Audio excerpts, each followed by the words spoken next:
Capcom has announced the Capcom Home Arcade, a plug-and-play duo of arcade sticks that come with a handful of classic Capcom arcade games. Other long-running game makers like Nintendo and PlayStation have released their own plug-and-play collections of nostalgic games in recent years. But Capcom's entry is a little different than its predecessors, partly due to the fact that it's set to retail for $229 around $260, while other classic consoles have taken to miniaturizing the looks of the original machines. Capcom's system is a sizable, over 2-feet long panel modeled after Capcom's logo. Overall, 16 games are included in the system, including the likes of Super Puzzle Fighter Turbo, Ghouls'n Ghosts, and Darkstalkers, the Night Warriors. The company notes that care was taken in the emulation process to offer an authentic and accurate arcade experience. As such, the games included on the system are all from original Capcom Play System, CPS1 and CPS2 arcade ROMs, and that emulation is handled by FB Alpha. Capcom looks to be leading with authenticity for everything from emulation to the construction of the arcade sticks themselves. But the setup also includes new features like built-in wifi and access to online leaderboards. The included arcade games as well, giving players access to the beta of a new game and new content before its release is a great way to get feedback and find bugs, allowing you to add that extra bit of polish, balance, and quality before the official full release. There are many different ways to give players access to a beta. Which to choose? In this article, do you like to give a comprehensive list of options in today's market and discuss the differences? Traditionally, bugs in games are found by QA testing companies. However, hiring a QA company to exhaustively test a complex game is very expensive. Many smaller companies do not have the budget to hire QA at all, or can only get a limited amount of QA, and cannot let QA cover every aspect of the game, let alone doing so repeatedly for every update. However, even if you do have the budget for large amounts of QA testing, that will not give good feedback on whether a new feature is actually fun or balanced. That requires real players experiencing the content in the wild. So whether you can afford paid QA or not, a beta might still be a good idea. There are many aspects to doing a beta. Should everyone get access? Only a limited number of players? Is the beta for a new game that has not released yet, or for new content for an existing game? Is the beta also intended to gather additional development funds, only for testing purposes? Another interesting topic is what to actually put in a beta. Should it be all the content, or only a portion so as not to spoil the main release too much? There's an interesting bit about that in this talk about Diablo 3. How early should we do a beta? Although these are important questions. To limit the scope of this post, I'm going to ignore the content of the beta. Today I am focusing exclusively on how the beta is delivered to customers. Over the years at Ronimo, we have done a bunch of different approaches to betas. WITHAWES2MENUTSAND. The recently releasing was Soldiers to Shawarmageddon tried betas before release and for new content, through DLC and through beta branches, limited paid betas and open betas, and more.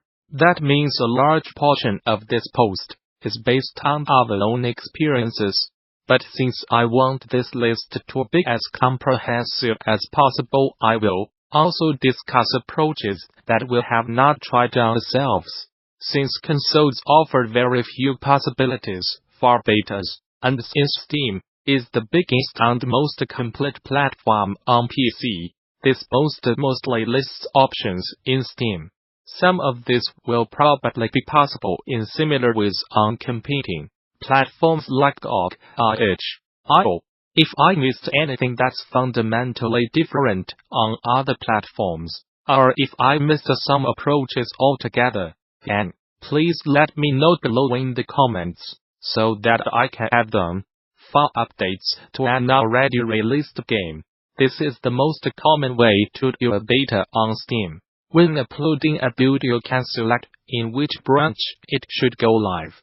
This makes it possible to release a build under a beta branch only. Users can then simply right-click the game in Steam and select the branch they want, after which Steam will download it and replace the main game with a version from the branch. If you want to limit access to the beta, you can set a password for the branch. This works fine, but it's a single password for all users. So if you share this password with players, there's a good chance that some might share it further with others. For Awesomenauts, we got lucky with our community. All players posted the passwords for closed betas publicly online. Undoubtedly, some players did share a password with a few friends privately, but that never caused any problems. Branches are also great for internal testing purposes. When we want to test a build internally, or want to provide a build to QA, we also use Steam branches, and simply share the password only internally or with the QA company. For updates, a downside of Steam beta branches is that when you switch to or from a branch, Steam downloads and updates the game to this version. In other words, switching takes time and bandwidth, and it's not possible for users to have both the beta and the main game on their computer simultaneously. If updates are hundreds of megabytes, or even bigger, and this gets cumbersome for users. In cases where an Awesomenauts beta did not get a lot of feedback, we often saw players mention that they did not like to wait for the download. Our solution was to not use beta branches anymore, and instead put the entire beta build in a DLC. Users can then enable the DLC to get the beta. This allows them to have both the main game and the beta on their computer simultaneously. On Steam, it's possible to set a DLC to being disabled by default, so users can deliberately choose to get betas, and not by enabling the DLC in the Steam interface. That the beta is a DLC does not mean it needs to be paid. It's possible to do free DLC on Steam. Nevertheless, the option to make the beta paid is useful in some cases. For example, backers of the Starstorm Kickstarter campaign were initially the only players who got Awesomenauts beta access. We could have handled this by making the DLC enlisted in the Steam store and sending keys for it to Kickstarter backers. I guess it's even possible to make a beta a paid DLC directly on Steam, although I imagine this might rub some players the wrong way.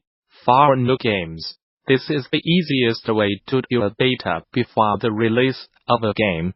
Just put the build live before the store opens and give keys to the players you want to have access to the beta. A big question with this approach is what to do once the game actually releases.